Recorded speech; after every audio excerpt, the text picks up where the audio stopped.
When the huge delay rumour for GTA 6 came about last weekend, there was quite a bit of discourse in the GTA community. You had leakers going against one another. You had names being thrown out, and generally, it just seemed like a bit of a big black cloud was hanging over it. But one thing that did come out of it, Legacy Killer HD, who has a pretty good record with the GTA franchise, put out quite a bit of information, which it could be true, but also could be false.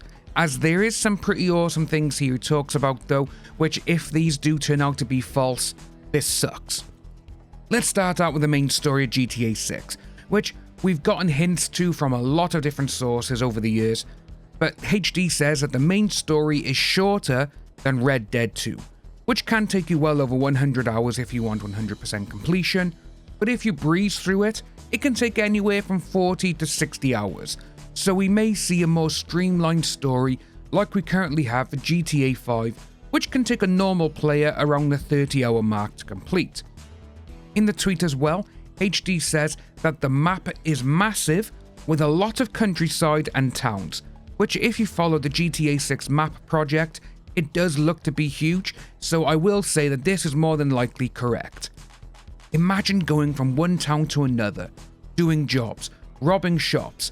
This could actually be a little bit better, as like in Red Dead 2 where you got certain cities and towns where you have a bounty here, but you're okay over here. If they can implement that, I will love it.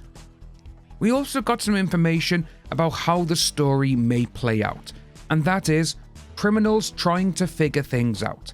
This could be Lucia and Jason trying to go straight, or to do one last job to be set for life.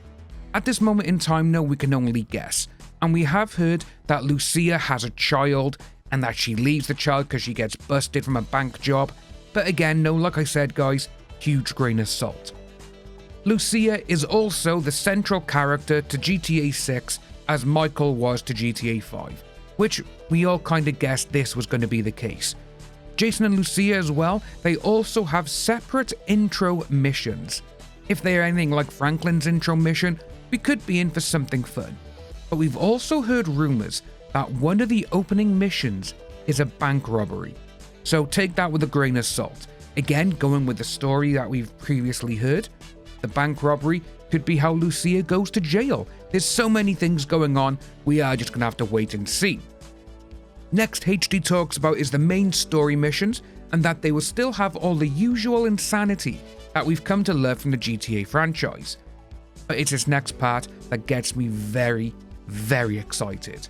And that is, we will have something similar to the bank vault chase in Fast and Furious 5. This is my favourite car chase in movie history. I absolutely love it. If we can do something like this, I am going to lose my shit, and that will be the mission I replay over and over again. So fingers crossed, but again, I am a bit skeptic. HD next gives us very little detail though about the online portion of the game, which has supposedly been worked on for years, and that we will not be having our characters talking. So we're probably going to have more of, oh, so you're the silent type again type of conversations. This does suck, as having voiced characters for the cutscenes would be better than having just a mute character stand there and just look stupid while someone like Lester goes, oh, look at this, we're gonna let you fry. You know, it's that sort of thing. Sadly now, the next rumour is that the mini basketball game has been cut and was being worked on at Rockstar Toronto, but by the end of last year, it was on the chopping block. This does suck, as we got tennis, you know, we got those type of games already. Why can't we have a game of basketball?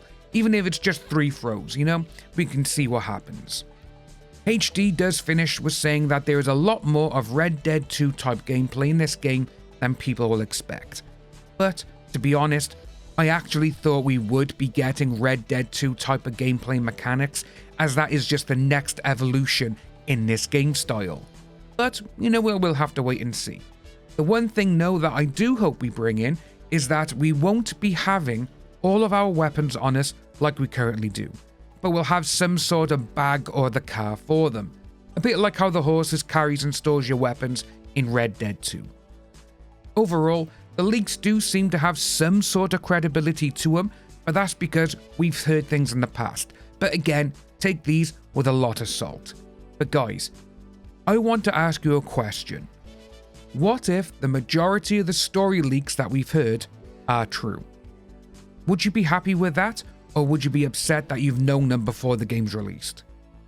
Let me know what you think about this below, my fellow criminals, and I'll see you on the beaches of Los Santos.